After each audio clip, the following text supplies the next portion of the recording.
अशोक द्विवेदी जी पूर्व आईपीएस हमारे साथ जुड़े हुए हैं। देखिए सर, हर तरफ से सवाल जो है उठ रहे हैं प्रशासन पे ही। लॉ एंड ऑर्डर सरकार ने तय कर दिया, क्या कानून है क्या नहीं है वो सरकार बैठी और ये सारा सिस्टम सब कुछ बना दिया गया। उस सिस्टम को फॉलो करवाने की जो जिम्मेदारी होती है वो प्रशासनिक अधिकारियों पे होती है। कहां चूक हो रही है उत्तर प्रदेश में उन प्रशासनिक अधिकारियों से कि कोई असलहा लेकर के कोर्ट परिसर में घुस जा रहा है, प्रशासन को खबर नहीं होती है।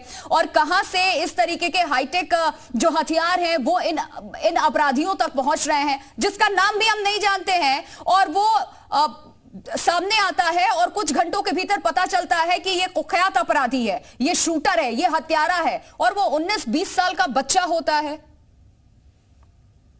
मैं आपकी बातों को और जो पैनल पर लोग हैं उनकी बातों को ध्यान से सुन रहा हूं।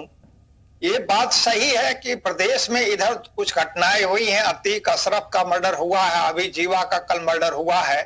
ये इसके पीछे किसी शातिर आदमी की दिमाग हो सकती है, ऐसा अनुमान है। हमेशा हुआ है प्रदेश में, एक नहीं कई गैंग सदैव सक्रिय रहे। ये आज की बात नहीं है, पिछले 30-40 सालों से तो मैं ही देख रहा हूं। जो है गैंग्स के बीच में आपस में राइवलरी होती है, सदैव होती है। एक गैंग दूसरे गैंग के क्षेत्र में सामान्यतया हस्तक्षेप नहीं करते हैं, लेकिन कभी कभी अपना प्रभुत्व जमाने के लिए करते भी हैं। जीवा जो मारा गया है न केवल पश्चिमी उत्तर प्रदेश में बल्कि पूर्वी उत्तर प्रदेश में भी अपराध करता रहा, उत्तराखंड में भी अपराध करता रहा है। जो शातिर अपराधी होते हैं, 10-20 लोगों की जान ले लेते हैं, फायर करते हैं, घायल करते हैं, उनके भी दुश्मन कुछ न कुछ तो पैदा ही होते हैं। और दुश्मन अगर आज कमजोर है कल को मजबूत होता तो वो उसका बदला लेने का प्रयास। ध्यान देना होगा ना, जिस तरीके से ये अपराधी सामने आ रहे हैं, जो ये शूटर्स है सामने आ रहे हैं, इससे तो ये पता चलता है कि ऐसे जघन्य अपराध को अंजाम देने के लिए आपको मेंटली और फिजिकली ट्रेन किया जा रहा है। और ये प्रशासन को खबर नहीं कि इस तरीके से क्या कैंप चलाया जा रहा है, किस तरीके से बच्चों का ब्रेन वॉश कहां किया जा रहा है, क्या हो रहा है उत्तर प्रदेश में। कोई ऐसे ही सर उठ के आकर के 8 गोलियां किसी के सीने में दाग तो नहीं सकता। मैं उसी बात पर आ रहा था, ये तो पहले शुरुआती बातें बता रहा था, उसी पर आ रहा था। प्रशासन को इसकी जानकारी थोड़ा विलंब से मिलती है। गैंग्स के लोग अपने ये सब आपराधिक गतिविधियां बड़ा छुपा करके बहुत ही उससे करते हैं, ऐसा नहीं खुल्लम खुल्ला करते हैं। जब कोई अपराध करते तब इसकी जानकारी हो पाती है। आलोक अवस्थी, एक कमेंट सर, उसके बाद मैं ब्रेक पर जाऊंगी। सर इसी सवाल पे आपका भी कमेंट चाहूंगी क्योंकि मसला आपके प्रदेश से जुड़ा हुआ है। कहां पे चूक हो जा रही है, क्योंकि इस चीज को देखिए, यहां बैठे हमारे साथ अशोक जी वो भी मान रहे हैं कि रातों रात ये अपराधी नहीं खड़े हो जाते हैं, इनका एक पूरा नेक्सस होता है, इन्हें ट्रेन किया जाता है। देखिए, जो 2 घटनाओं का जिक्र अभी अशोक द्विवेदी जी ने किया, एक अतीक और एक अशरफ की हत्या का और दूसरा जीवा का, ये कौन लोग थे? ये सत्ता के द्वारा पोषित क्रिमिनल्स थे जिन्होंने निर्दोष लोगों की हत्याएं करी थी, और एक हत्या नहीं करी थी।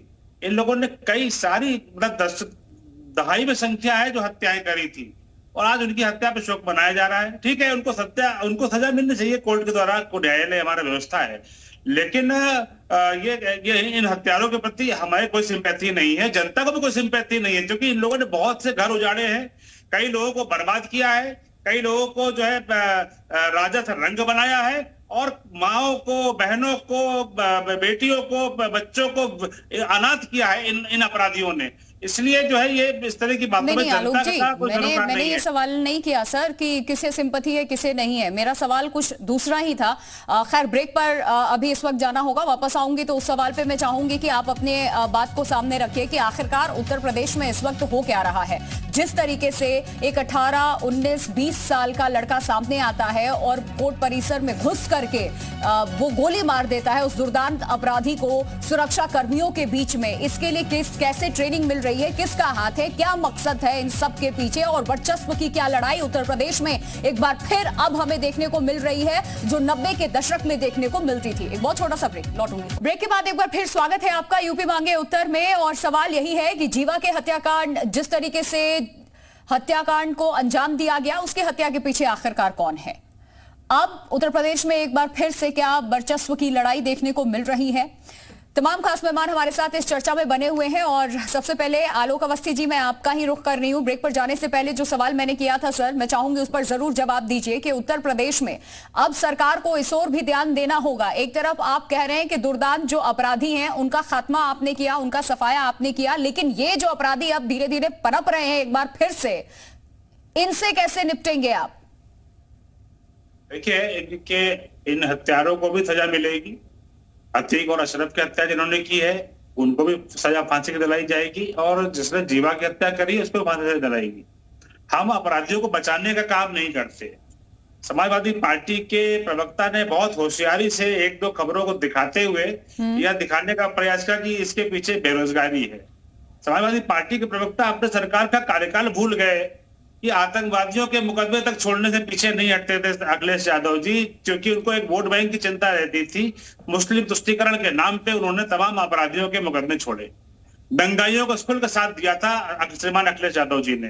ये अतीक अहमद हो या मुख्तार अंसारी को, इनको पालने पोसने का काम भी जो है समाजवादी पार्टी की सरकारों ने किया था। जो इतने बड़े अपराधी बने, आम आदमी की सुनवाई तक नहीं होती थी। यह इनके समय का हाल था। नौकरियों की यहाँ तक की बात इन्होंने करी है, क्योंकि मुझे जवाब देना जरूरी है, राजनीतिक आरोप लग गया है। 2 लाख नौकरी सरकारी दे पाए थे। मैं खाली नौकरी की बात करूंगा क्योंकि रिकॉर्ड पे है। 2 लाख सरकारी नौकरी मात्र अखिलेश यादव 5 साल की सरकार में दे पाए थे, और 5 भर्ती बोर्ड के अध्यक्ष सुजाती थे उनके, और उसके बाद उनको माननीय उच्च न्यायालय ने उन 5 भर्ती बोर्ड को कैंसिल किया था, रद्द किया था। एक भर्ती बोर्ड के अध्यक्ष को, अनिल यादव को, के खिलाफ सीबीआई इंक्वायरी तक करी गई थी। हमारी सरकार ने 5.5 लाख नौकरियां दी 5 साल में, जो कि आदित्यनाथ की सरकार ने। इनकी नौकरियों से 2 गुने से अधिक हमने नौकरियां। फिराज किदवई जो आरोप लगा रहे हैं सिरे से आलोक जी, उसको खारिज कर रहे हैं। हम जो है लगातार अपराधियों के पीछे हैं, और आज अपराधी घर से बाहर निकल नहीं। आज अपराधी जो जेल के अंदर है, ये दूसरे प्रदेश से भाग गए हैं। ठीक है आलोक जी, बोलिए फिराज जी।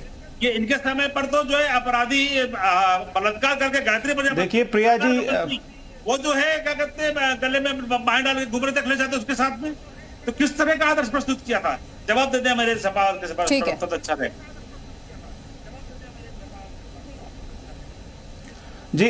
प्रिया जी, अभी आलोक अवस्थी जी का हम लोग ने प्रदेश के नाम संदेश सुना, लेकिन मेरा बड़ा एक प्रिया जी स्ट्रांग बिलीव है कि आप जो कुछ भी बोले उसका बैकअप आपके पास डेटा होनी चाहिए। अब मुझे आप एक कमेंट कर लेने दीजिएगा, 50-60 सेकंड मुझे जो भी लगे, फिर मुझे समय आप ना दीजिएगा जी। अभी आलोक अवस्थी जी जो लखनऊ के कोर्ट में हुआ उसको इन अ वे ये जस्टिफाई कर रहे थे, और हमारे अभी एक साथी पैनलिस्ट थे, उन्होंने बोला कि गैंग वॉर्स होती रही हैं, और 1990 में ये हुआ और 92 में तमाम घटनाएं गिनाई। मैं एक बात ये पूछना चाहता हूं कि जो जीवा ये व्यक्ति था, ये माना मैंने क्रिमिनल था, मगर जो 1 साल की बच्ची के जिसके गोली लगी उसका क्या कसूर था प्रिया जी? या जो 2 पुलिस वाले जिनके गोलियां लगी हैं उनका क्या कसूर था? क्या वो इनोसेंट नहीं थे? क्या उमेश पाल जी की जब हत्या हुई थी तो उसमें 2 पुलिस वाले शहीद हुए थे, तो क्या वो अपराधी थे? क्या वो इनोसेंट नहीं थे? देखिए क्या है ना कि क्राइम और क्रिमिनल्स को जस्टिफाई करना हो तो भारतीय जनता पार्टी को इसमें महारत हासिल है। दूसरा सवाल मैं इनसे ये पूछना चाहता हूं कि देखिए क्या है कि सरकार की जो नियत, अब आप चुप रहिए, आपके देखिए बीच में नहीं बोला प्रिया जी, इनको चुप कराइए। उमेश पाल का हत्यारे को जो है पुलिस एनकाउंटर में मारा गया, तो उसमें भाईचारा कौन सा खत्म हो रहा था? ठीक है, आपने मुझे टाइम दिया बोलने के लिए, आलोक अवस्थी को दिया है। अगर उस वक्त क्या हुआ था? उस वक्त की सरकार ने किसको पाला पोसा, संरक्षण दिया था, राजनीतिक किस तरीके से राजनीति में भी लेकर के आ गए थे। लेकिन अब तो ये आपकी सरकार है, सवाल आपसे पूछे जाएंगे, आपको चैलेंज किया जा रहा है उत्तर प्रदेश में। अब अपराधी ना तैयार हो इस तरीके से, जो घटनाएं अब हम एकदम से देख करके दंग रह जा रहे हैं कि किस तरीके से गोली मार दी जा रही है। वर्चस्व की लड़ाई क्या एक बार फिर से यूपी में देखने को मिल रही है। इसीलिए सबसे पहले आलोक जी सवाल मैंने आपसे कर लिया था, ताकि कल को फिर यह आरोप ना लगे किसी पार्टी पे कि आपके संरक्षण में ये सब कुछ हुआ था। जब आप थे यहाँ पर, हम काम कर रहे हैं उनको मिटाने का। नए अपराधी भी पनप रहे हैं ना उत्तर प्रदेश में, देख लिया हमने हाल के दिनों में 2 से 3 घटनाएं सामने हैं। सर आपकी बात का मैं जवाब देता हूँ।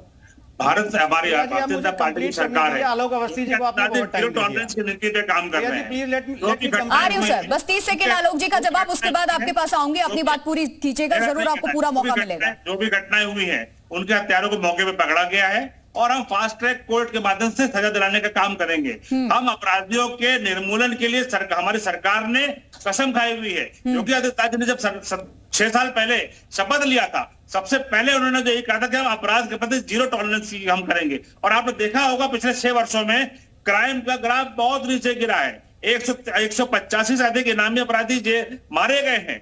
15,000 से अधिक इनामी अपराधी पुलिस के जो इनका क्रैकडाउन ऑपरेशन होता है उसमें पकड़े गए हैं।